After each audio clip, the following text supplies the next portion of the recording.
아, 아멘. 오늘 이번 한 주 동안은 명절, 설 명절 주간입니다. 수요일 날이 음력으로 1월 1일이죠. 음력으로는 이제 새해가 또 새롭게 시작되는 것입니다. 벌써 우리가 2025년을 맞이한 지 벌써 한 달이 됐어요. 한 달 동안에 우리는 그리스도의 사랑이 우리를 강권하시는도다. 그 말씀을 가지고 지금 3주 그리고 4주째를 살고 있습니다. 우리 힘으로는 그 어떤 사랑도 성취할 수가 없습니다. 그렇죠? 그러나 하나님의 사랑, 그리스도 대신 하나님의 사랑, 하나님 대신 예수 그리스도의 사랑이 우리를 강권하시게 되면 우리 가정에도 이 교회에도 이 지역에도 우리는 하나님이 주시는 그 영적 힘과 능력으로 그 사랑을 증거할 수가 있습니다. 그래서 우리가 올 한 해 동안에는 하나님의 사랑, 그리스도의 사랑이 우리를 강권하시는 한 해가 되어야 되겠고요. 그리스도의 사랑으로 우리 개인뿐만이 아니라 가정뿐만이 아니라 이 교회까지도 강권되는 그런 한 해가 되기를 주의 이름으로 축원드립니다. 이번 설 명절 연휴는요 굉장히 길어요. 원래는 화요일부터 연휴가 시작되는데 임시 휴일이 됐죠. 임시 휴일이 되면서 4일 동안의 연휴가 있고요. 앞뒤로 하면 9일까지 되더라고요. 그래서 9일 동안의 긴 그 연휴 기간 동안에 지금 많은 사람들이 해외로 나가고 있더라고요. 그래서 올 이번 명절 기간 동안에는 설 명절 기간에는 그 인천공항이 엄청나게 붐빈다고 하더라고요. 보통 2시간 정도는 대기해야 되는데 지금은 4시간을 대기해야 될 정도로, 그러니까 예전 같으면은 우리네 같으면 2시간 이전에 도착하면 됐는데 지금 그러다가는 비행기를 놓칠 수가 있대요. 역대 최고의 사람들이 해외로 떠나고 있다고 합니다. 해외 여행을. 그래서 4시간 전에 출발해야 된대요. 그런 모습을 보면은 이 명절이라는 이 설 명절 문화가 참 많이 변화되고 있구나, 그걸 느끼지 않습니까? 코로나 이후에 비대면이 이제 시작되면서 이제 직접 찾아가지 않고 동영상으로 인사를 나누거나 그런 이제 것들이 시작되면서 이제는 전체가 모이는 일들이 이제는 앞으로는 더 쉽지 않게 되는 것 같아요. 설은 가족 전체가 모여서 그동안에 밀린 얘기도 나누고 그러면서 또 서로에게 복을 또 주기도 하고 그런 시간이잖아요. 옛날 저희 때 같으면, 나 때는 말이야 그러는데, 저희 때 같으면 가족들 전체가 아주 아무리 멀리 살아도 다 모였었습니다. 그리고 또 가족들에게 세배하는 것뿐만이 아니라 우리 이제 이웃집에 어른들 계시면 다 찾아다니면서 세배를 했었어요.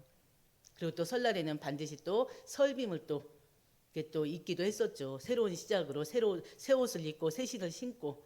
그래서 또 우리에게는 그 없는 시절에 우리에게는 또 설이나 명절이, 그러니까 특히나 설날이 많이 기다려지기도 했습니다. 왜? 새로운 옷이 생기잖아요. 설빔이 생기잖아요. 떡가가 옷이 생기잖아요. 새신이 생기잖아요.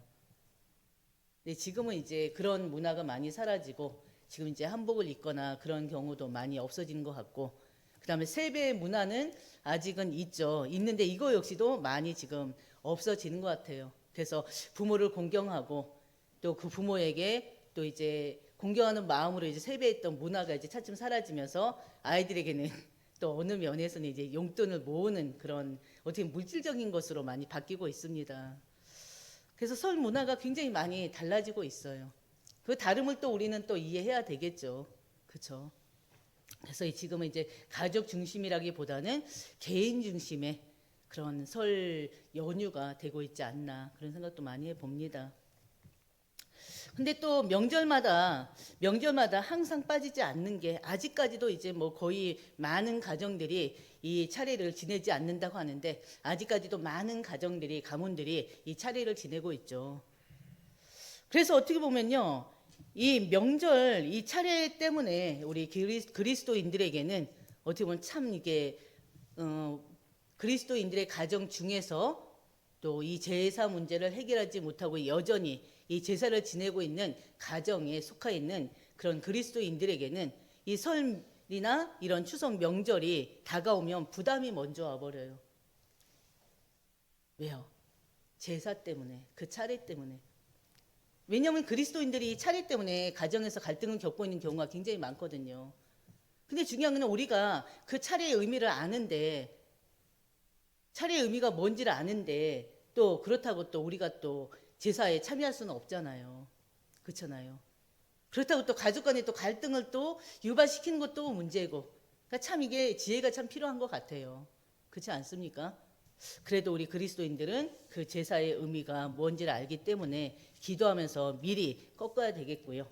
그리고 최대한 부드럽게 사랑하는 마음을 가지고 그 제사에 참여하지 않는 그것을 이해시키는 것들이 더 중요한 것 같습니다. 물론 가문에 이 제사 문화가 빨리 끝나도록, 없어지도록 진짜 흑암 꺾고 기도해야 되겠고요. 근데 우리에게는 이 설 명절 문화가 결국에는 설이 하나님의 사랑으로 가정을 화목하게 세워야 될 그런 사명이 우리가 있습니다. 오늘 이제 말씀을 나눌 건데요. 우리 가정들이요, 사랑과 그 화목을 통해서 하나님의 영광을 드러내는 그런 설 명절 기간이 되기를 주의 이름으로 축원드립니다. 그렇다면 이 시간을 통해서 우리가 하나님의 사랑으로 화목한 가정을 세우기 위해서 어떤 자세가 있어야 될까요? 어떤 노력이 필요할까요? 오늘 말씀의 제목이 이제 설 명절을 맞이하면서 하나님의 사랑으로 화목한 가정을 세우라, 이 제목을 한번 붙잡아 봤습니다. 왜? 가정이 화목해야 되잖아요. 가정이 행복해야 되잖아요. 행복한 가정의 아이들은요, 얼굴 표정이 밝습니다. 화목한 가정의 다음 세대들은요, 모습이 달라요. 인상이 달라요. 그래서 가정의 화목은요, 그 어떤 것보다도 중요합니다. 가정의 행복은 그 어떤 것보다도 중요합니다. 그래서 오늘 제목을 하나님의 사랑으로 화목한 가정을 세우라, 이 제목을 붙잡아 본 거예요. 여러분들이 가정이 바로 이런 하나님의 사랑으로 화목한 가정이 되시기를 주의 이름으로 축원드립니다. 하나님의 사랑으로 진짜 어느 가정보다도 행복한 가정이 되시기를 주의 이름으로 축원드립니다. 그럼 우리 첫 번째 나눠야 될 말씀이요, 우리 그리스도인들에게 이 설 명절은요, 하나님의 이름을 높이는 축복의 시간이 되어야 됩니다.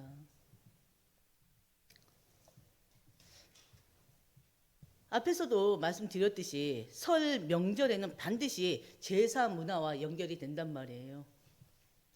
차례나 제사를 지내는 것은요, 하나님 외에 다른 존재를 섬기는 것입니다. 이것을 우리는 뭐라고 그래요? 우상 숭배라고 그러죠. 왜? 성경이 그렇게 기록되어 있기 때문에 우리는 이것을 우상 숭배라고 하는 것입니다. 성경은요, 죽은 조상에 대한 제사를 우상 숭배와 미순으로 지금 성경을 보면요, 정죄하고 있습니다.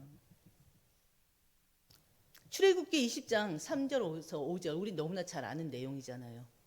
우리 다 같이 보겠습니다. 너는 나 위에 다른 신들을 내게 두지 말라. 너를 위하여 새긴 우상을 만들지 말고, 또 위로 하늘에 있는 것이나 아래로 땅에 있는 것이나 땅 아래 물속에 있는 것에 어떤 형상도 만들지 말며, 그것들에게 절하지 말며 그것들을 섬기지 말라.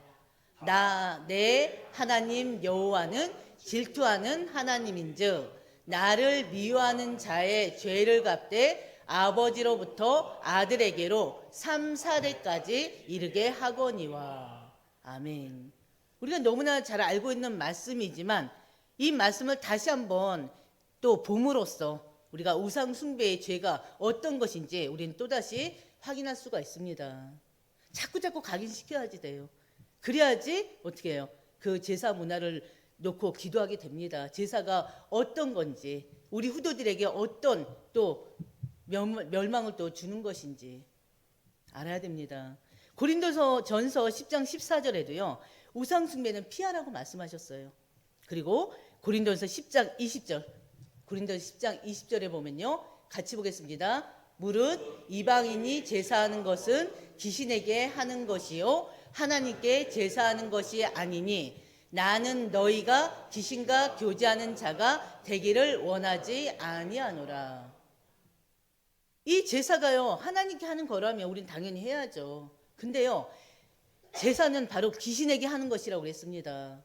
근데 그 귀신에게 하는 것인데 나는 너희가 귀신과 교제하는 자가 되기를 원치 않는다고 했습니다. 귀신과 교제하면 안 됩니다. 가정이 화목이 무너져요. 순간순간에 기쁨이 있고 순간순간에 화목이 있는 것 같으나 그 내면에는 이 사단이 반드시 어떻게 해요? 역사하게 돼 있습니다. 우리 그리스도인들의 가정들은요, 두 번째요, 오직 하나님께만 예배 드리는 가정이 돼야 됩니다. 설날에 우리 가족 모두가 하나님 말씀을 묵상하는 날이 돼야 되겠죠. 하나님께 감사 기도를 드리면서 하나님의 은혜를 찬양하는 날이 돼야 됩니다. 특히 제사 문화를 추도 예배로 바꿔서 하는 것은 하나님 원치 않으셔요. 우리가 작년 제가 설 명절 주간에 강단 말씀에서 추도 예배에 대해서 말씀을 드렸었습니다. 추도 예배가 뭡니까? 추도 예배는요, 죽은 자를 생각하면서 슬퍼하며 드리는 예배라는 뜻이에요. 예배라는 말은요, 누구에게만 쓸 수 있어요? 오직 하나님께만 쓸 수 있는 말이에요. 예배라는 말은요, 하나님께만 쓰는 말이고요. 예배의 대상은 오직 한 분, 하나님 한 분이십니다. 근데 추도 예배는요, 고인의 죽음을 슬퍼하며 죽는 날을 기념하는 예배잖아요. 결국 하나님이 중심이 아니죠. 죽은 사람을 기념하기 때문에 죽은 사람이 중심이죠. 그렇지 않습니까? 그래서 결국 하나님보다 죽은 사람을 향한 예배의 의미가 더 큽니다. 그래서 추도 예배는 맞지 않는 거예요. 그래서 추도 예배는 안 하는 게 맞습니다.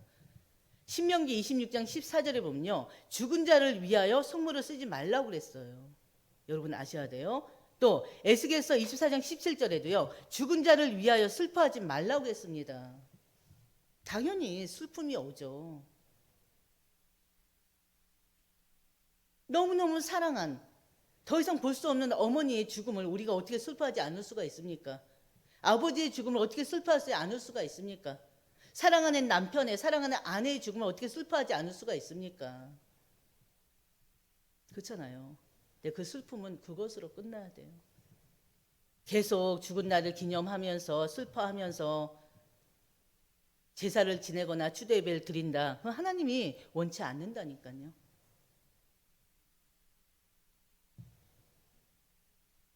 결국에는요, 이 추도 예배는요, 하나님께 대한 예배이지만 결국에는 이름만 바꾼 제사라는 것을 잊지 마시길 바랍니다. 그렇기 때문에 추도 예배는 또 하나의 죄가 될 수가 있어요. 그렇죠? 반면에 가정 예배 자체는 하나님이 기뻐하시는 일입니다. 가정 예배를 통해서 우리 가정은요, 하나님의 것이요, 바로 하나님이 주인이란 것을 고백하는 것이기도 합니다. 여호수아 24장 15절에 보면요, 여호수아가, 우리 같이 보겠습니다. 그날에 여호수아가 세겜에서 백성과 더불어 언약을 맺고 그들을 위하여 율례와 법도를 제정하였더라. 25절. 같이 해요. 24장 15절인데 25절 더 있구나. 여호수아서 24장 15절. 여호수아는요, 백성들에게 선포했어요. 뭐라고 선포했냐면요, 나와 내 집과 나는 여호와를 섬기겠노라라고 선포했습니다. 당시 많은 사람들이요, 이스라엘 백성들이 그 주변의 문화와 신들을 따라가면서 하나님을 멀리하는 그때였어요. 그래서 여호수아는요, 백성들이 다른 신들을 섬기거나 세상의 유혹에 빠지지 않도록 경고합니다. 그러면서 선포한 말씀이 내 집과 나는 여호와를 섬기겠노라 라고 고백한 거예요. 여러분들의 가정이 다른 것이 아니라 오직 여호와만 섬기는 그런 가정들이 되시기를 주의 이름으로 축원드립니다. 하나님이 원하시는 거고요, 하나님께서 기뻐하실 일입니다. 하나님께 영광 돌려드리는 그러한 고백이요, 그렇죠? 하나님께 영광 돌려드리는 여러분들의 가정들이 되시기를 주의 이름으로 축원드립니다. 시편 128편의 1절에서 3절 보면요. 여호와를 경외하는 자는 복이 있다고 그랬어요. 우리 같이 보겠습니다. 여호와를 경외하며 그의 길을 걷는 자마다 복이 있도다. 여호와를 경외하는 거. 그 여호와를 경외하고 그 길을 걷는 자마다 그랬습니다. 하나님께서 복을 주신다는 거예요.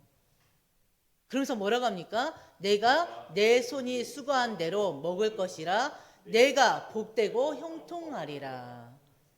하나님의 약속입니다. 그리고 내 집 안방에 있는 내 아내는 결실한 포도나무 같으며 내 식탁에 둘러앉은 자식들은 어린 감람나무 같으니로다. 바로 하나님께서는요, 하나님을 섬기는 가정은 그 자체로 축복을 받을 것이라는 말씀이에요.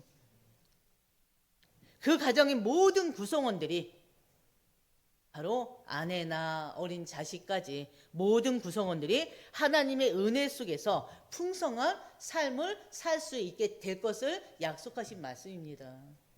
그 하나님 분명히 약속의 말씀이잖아요. 그럼 어떻게 하면 돼요? 우리는 그 약속을 붙잡으면 돼요. 그렇죠? 여러분들이 바로 하나님을 여호와 하나님만을 경외하면서 하나님이 약속하신 그 축복을 모두가 누리시는 개인들이 되고 가정들이 되시기를 주의 이름으로 축원드립니다. 설 명절은요, 가족뿐만이 아니라 우리 가족뿐만이 아니라 친척과 또 이웃과의 관계를 회복하는 날이 되셔야 돼요. 그리고 또 그들에게 복음을 전할 기회로 삼아야 됩니다. 근데 이제 갈수록 이렇게 모여지는 게 작아지고 그리고 또 가족들, 친척들 만나기엔 너무나 힘들어지기 때문에 갈수록 복음 전하는 일은 또 사실 더 힘들 수밖에 없죠. 그러나 우리는 항상 만남의 축복을 놓고 기도해야 되겠고요. 가족들을 만날 때, 친구들을 만날 때, 이웃들을 만나면 바로 그리스도의 사랑, 하나님의 사랑을 전하는 것이 우리의 당연한 사명이라는 것을 우리 잊지 마셔야 됩니다. 그래서 마태복음 5장 14절 보면요. 예수님께서 너희는 세상의 빛이라 하셨잖아요. 너희는 세상의 빛이라. 그렇기 때문에 우리는 바로 그 빛을 선전해야 될 사명을 가지고 있습니다. 사명을 하나님 주셨어요. 그 사명을 이뤄야 돼요. 그 사명을 감당해야 돼요. 어둠에 묶여있는 자들에게 그리스도의 빛을 전달해 줘야 됩니다. 어둠에 묶여있는 이 지역에 그리스도의 빛을 발해야 됩니다. 그게 우리의 사명이라니까요. 그러나 우리가 다른 날보다도 명절에는 더 특히 우리 다른 가족들, 그동안 보지 못했던 가족들, 친척들, 또 이웃들을 만날 수 있는 계기가 되기 때문에 그 시간을 복음 증거할 기회로 삼으라는 것입니다. 믿음이 연약한 자들에게 더욱더 믿음을 더 줄 수 있는 그런 또 시간도 돼야 되겠고요. 그래서 명절 연휴 기간 동안은요, 가문 복음화를 위해서 진짜 기도하시길 바랍니다. 그리고 중요한 것은 그리스도의 사랑이 우리를 강권하시다 했잖아요. 그 그리스도의 사랑을 이제는 나타내는 자들, 바로 여러분들이 되시기를 주의 이름으로 축원드립니다. 특히나 설 명절은요, 어떻게 보면 다음 세대 우리 후대들에게 믿음의 유산을 남기는 또 그런 기회가 돼야 됩니다. 우리 후대들이 누구를 보고 배웁니까? 부모를 보고 배우잖아요. 선대들을 보고 배웁니다. 특히나 가정 문화는요, 무시할 수가 없어요. 아기 때부터 봐온 것들이 있잖아요. 그게 그들에게 뿌리를 내립니다. 가정 문화가 그대로 전달되게 돼 있어요. 그래서 설 명절은요, 믿음의 유산을 다음 세대에게 전하는 기회로 삼는 여러분들 되시기를 주의 이름으로 축원드립니다. 그래서 설 명절을 맞이해서 우리는 하나님을 중심에 두고요, 하나님께 예배하고 또 우리 개개인들의 신앙의 기초를 다지는 시간이 돼야 됩니다.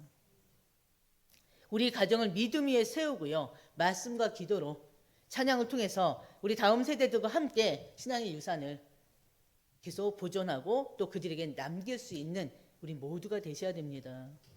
신명기 6장 6절에 7절 바로 뭐라고 그랬습니까?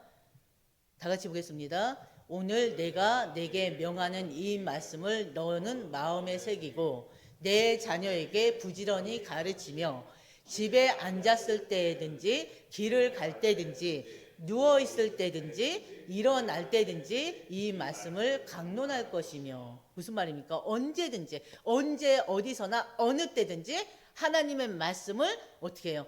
새기고 마음에 새기고 그 말씀을 나누고 증거하라는 것입니다. 여러분들의 가정들이 바로 이런 가정이 되시기를 주의 이름으로 축원드립니다. 그러면서 두 번째요. 가정이 화목하려면 사랑이 우선이 돼야 돼요. 우리가 본문 말씀 읽었는데 고린도서 10장, 13장 4절 7절 바로 그걸 보면 사랑이 무엇인지 보여줍니다. 그 사랑은 뭐라고 했습니까? 사랑은 오래 참는 거라고 그랬어요. 그렇죠? 사랑은 오래 참고, 사랑은 온유하며 시기하지 않은 것이며 자랑하지 않은 것이며 교만하지 않는 것이라고 그랬어요. 그러면 우리가 4절만 보더라도 한번 자신의 그 상태를 한번 보시길 바랍니다.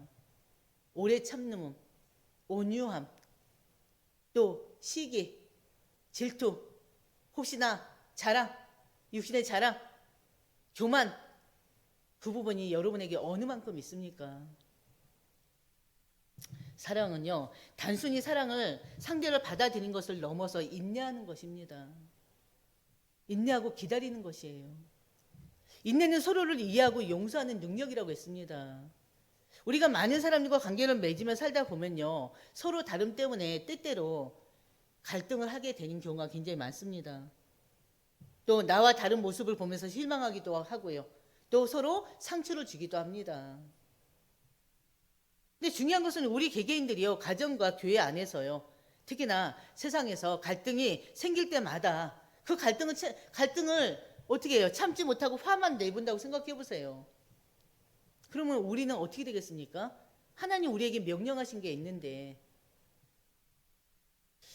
화를 내는 것보다요, 서로의 단점과 부족함을 우리는 이해하고요, 서로를 이해하고 받아들이는 것이 너무나 중요합니다. 그래서 사랑은 오래 참는 것이에요. 그래서 여러분에게 정말 찐 사랑에, 강단에서도 지난주 강단에서 말씀드렸는데요, 진짜 찐 사랑을, 또 하나님의 사랑을 경험하는 것뿐만이 아니라 찐 사랑을 나눠주는 여러분들 되시기를 주의 이름으로 축원드립니다. 그리고 또 사랑은 어떻습니까? 그거 계속 놔두세요. 사랑은 무례히 행치 않는 것입니다. 자기 유익을 구하지 않는 것입니다. 성내지 않는 것입니다. 악한 것을 생각하지 않는 것입니다. 바로 우리는요, 인내뿐만이 아니라 상대에게 온유함을 보여주는 거 너무나 중요하고요. 또 우리가 시기하는 마음을 버리는 거 너무나 중요합니다. 예수님께서 우리를 위해서 겸손히 우리를 위해서 십자가 못 박아 돌아가셨잖아요. 하나님 말씀에 순종하는 그 모습을, 또 특히나 중요한 것은 어떻게 보면 우리를 구원하기 위함이잖아요. 우리는 예수님께서 우리를 위해 겸손히 어떻게 보면 섬기는 그 모습을 우리는 십자가를 통해서 보았습니다. 그래서 우리는 교만을 버리고요, 자신은 끝까지 낮춰야 돼요. 그리고 상대를 섬길 수 있는 자들이 돼야 됩니다. 근데 상대를 섬기는데 그 어떤 조건이 있어서는 안 돼요. 사람은 자기 유익을 구하지 않으며 성내지 않습니다. 사랑은요, 자기 유익을 추구하지 않고요, 오히려 상대방의 유익을 생각합니다. 여러분은 어떻습니까? 세상에서는 나의 이익을 먼저 생각해요. 그렇지 않습니까? 자신의 이익을 먼저 생각해요. 근데 우리는요, 이런 이기적인 마음을 다 내려놓고요, 진정으로 다른 사람을 배려하는 마음을 가지고 나가야 됩니다. 그렇지 않습니까? 그리고 사랑은요, 악한 일을 생각하지 않으며 진리와 함께 기뻐한다고 그랬어요. 불의를 기뻐하지 아니하고요, 진리와 함께 기뻐합니다. 어려운 상황에서도 절대 포기하지 않고요, 하나님을 신뢰하며 미래에 대한 그런 희망을 가지고 끝까지 인내하며 견디며 희생하는 것입니다. 13장 7절에 있어요. 모든 것을 참으며 모든 것을 믿으며 모든 것을 바라며 모든 것을 견디느니라. 이게 사랑의 힘이에요. 근데 이게 되냐고요. 모든 것이 참아집니까? 모든 것이 견뎌집니까? 그래서 그리스도의 사랑이 우리가 그리스도 사랑이 강건되어야지만이 가능한 일입니다. 그래도 오늘 우리가 지금 읽었던 이 말씀을요, 절대 잊지 마시고요. 우리가 상대의 과거의 실수나 바로 상처를 떠올리기보다는 바로 서로의 잘못을 덮어주고 용서하고, 예수님이 우리를 용서하셨던 것처럼 용서하고 바로 그들을 사랑하는 마음을 갖는 것, 그건 너무나 중요합니다. 이 사랑으로 인해서 가정들이 더욱 화목한 가정이 될 수가 있는 거예요. 그리고 세 번째요, 하나님이 우리에게 화목하게 하는 직분을 주셨습니다. 고린도후서 5장 18절 19절이에요. 가정의 화목은요, 하나님께 뿌리를 둔 그 믿음에서 시작된다는 걸 여러분들은 아셔야 됩니다. 노력으로 되는 게 아니에요. 화목의 기초는요, 하나님과의 올바른 관계에서 출발됩니다. 그래서 먼저 하나님과의 화목이 기초가 되어야 돼요. 18절 보면요, 모든 것이 하나님께로부터 났다 했습니다. 이 말씀은 하나님과의 화목이 먼저 이루어졌음을 말씀하고 있습니다. 우리는 죄로 인해서 하나님과 단절된 상태였잖아요. 그러나 예수 그리스도의 십자가로 다시 화목한 관계가 됐습니다. 하나님과의 화목이 먼저 이루어지고 난 다음에 가정의 화목이 이루어지는 것입니다. 이 순서를 잊으면 안 돼요. 하나님과 관계 회복이 먼저 되어질 때 하나님 관계 회복이 바로 우리에게 화평과 화목을 이루는 출발점이 된다는 것을 잊지 마시길 바랍니다. 그럼 여러분 가정에 뭐가 있어야 되겠습니까? 먼저 하나님과의 관계가 회복돼야 돼요. 하나님과의 화목이 먼저 있어야 돼요. 하나님께서는요, 그리스도를 통해서 우리와 화목하게 하셨어요. 18절, 하나님이 그리스도로 말미암아 우리를 자기와 화목하게 하셨다고 분명히 말씀하셨습니다. 예수 그리스도께서 우리 죄를 대신 지시고 그 대속의 사랑으로 우리를 용서하셨습니다. 그렇죠? 로마서 5장 10절 보면요, 우리가 원수 되었을 때 그랬어요. 우리가 원수 되었을 때 그의 아들의 죽으심으로 우리가 하나님과 화목하게 되었다는 것을 성경에 분명히 기록되어 있습니다. 우리가 하나님과 원수 되었을 때 예수님의 죽으심으로 그 화목이 이루어진 것입니다. 하나님과 원수 되었던 우리가 예수님의 그 죽으심으로 인해서, 십자가 죽으심으로 인해서 하나님과 화목하게 됐어요. 그 예수님의 희생을 통해서 우리는 구원과 화목을 얻게 된 것입니다. 그래서 골로서서 1장 19절 20절 보면요, 아버지께서는 모든 충만으로 예수 안에 거하게 하셨다고 그랬습니다. 그러면서 우리 20절 다 같이 볼게요. 그의 십자가의 피로 화평을 이루사 만물 곧 땅에 있는 것들이나 하늘에 있는 것들이 그로 말미암아 자기와 화목하게 되기를 기뻐하심이라. 아멘. 예수 그리스도의 십자가의 죽으심의 그 피로 화평을 이루게 된 것입니다. 그 화평이 바로 뭐예요? 만물, 땅에 있는 것들, 하늘에 있는 것들, 그로 말미암아 자기와 화목하게 되기를 기뻐하심이라. 예수님의 십자가 죽으심으로 인해서 모든 것들이 하나님과 화목하게 된 거예요. 우리 하나님께 나아갈 수 있게 된 것입니다. 그래서 예수 그리스도의 십자가를 통해서 우리는 우리의 죄를 사하시고 하나님과의 관계를 회복하게 하신 것입니다. 그래서 하나님은요, 그리스도를 통해서 세상과 화목하셨고요, 이제 우리에게 그 사랑과 화목의 메시지를 전하도록 사명을 주셨어요. 18절 마지막 절 보면요, 마지막 절 보면 하나님이 또 우리에게 화목하게 하는 직분을 주셨다 그랬어요. 그 직분이 뭡니까?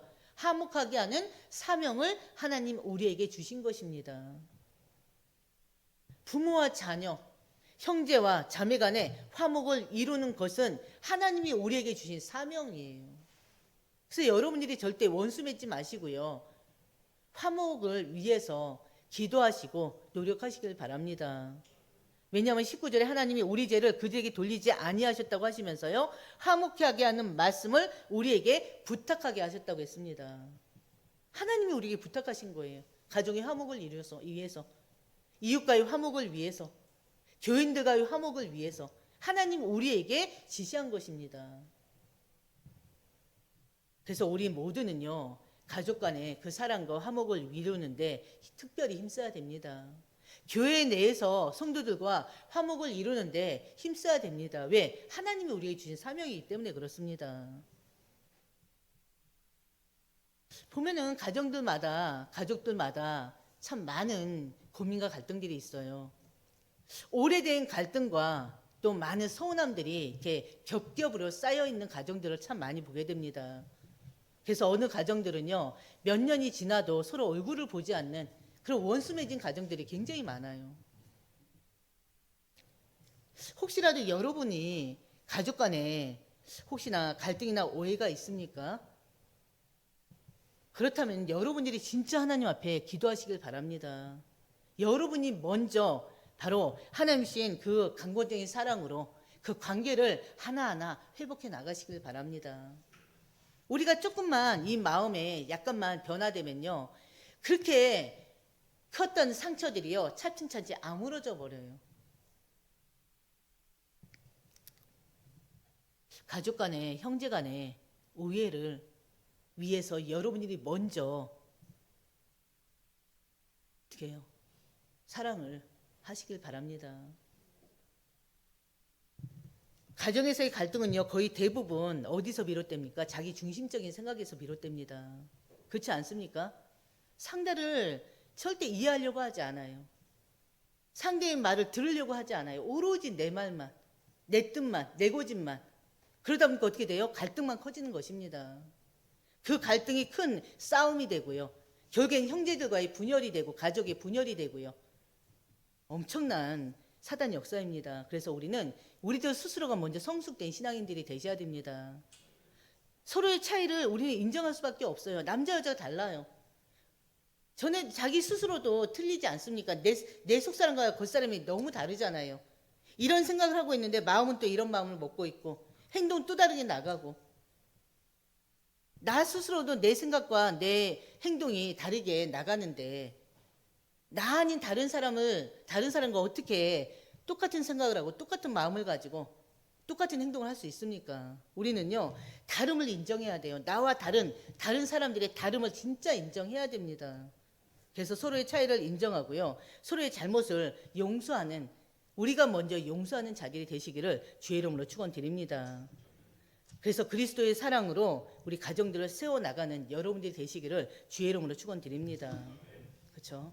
그래서 예수님께서 우리를 위해서 화목의 길을 여셨잖아요. 우리도 화목을 이루는 도구가 되어야 돼요. 우리 스스로가. 그래서 말씀 마무리하겠습니다. 하나님께서는요, 그리스도를 통해서 우리와 화목하게 하셨고 이제 우리는 그 그리스도의 그 화목의 직분을 맡은 자들입니다. 가정에서 하나님의 사랑을 실천하고요, 서로 용서하고요, 사랑하면서 하나님만을 경배하는 삶을 사는 여러분 모두가 되시기를 주의 이름으로 축원드립니다. 하나님 외에 모든 우상을 버리시고요, 우리의 마음과 예배가 온전히 하나님께만 드려지기를 기도합니다. 그래서 하나님의 사랑으로 이루어진 화목한 가정이야말로 하나님께서 기뻐하시는 가정입니다. 그래서 이제 우리는요, 하나님의 사랑을 바탕으로 예수 그리스도의 은혜를 기억하시길 바랍니다. 화목한 가정을 세워나가기를 여러분 스스로가 다짐하시고 노력하시기를 바랍니다. 하나님 원하시는 바예요. 말씀 마치겠습니다. 하나님 아버지 참으로 감사합니다. 하나님의 사랑으로 화목한 가정을 세우는 우리 모든 한사랑교회 성도들이 될 수 있도록 하나님 역사하여 주시옵소서. 이제 명절이 얼마 남지 않았습니다. 다가올 명절이 하나님의 이름을 높이는 바로 그 날이 되게 하여 주시옵시고, 또 우리들 스스로가 지금 하나님께만 예배하고 하나님의 그 복음을 증거하는 입술이 될 수 있도록 하나님 인도하여 주시옵소서. 특히나 그 가정의 신앙이 우리 다음 세대들에게 그대로 전달될 수 있는 그런 환경을 만들어가는 우리가 되게 하여 주시옵시고, 또 무엇보다 가정을 이제는 하나님 아버지 이제 화목하게 세워나가는 우리 모든 한산교회 성도들, 또 이 교회가 되게 하나님 역사하여 주시옵소서. 미움이 있습니까? 원망이 있습니까? 갈등이 있습니까? 이제는 분열된 가정들을 하나로 만드는 우리 모든 한산교회 성도들이 될 수 있도록 하나님 인도하여 주시옵소서. 이 모든 말씀 우리 주 예수님의 이름으로 기도드립니다. 아멘.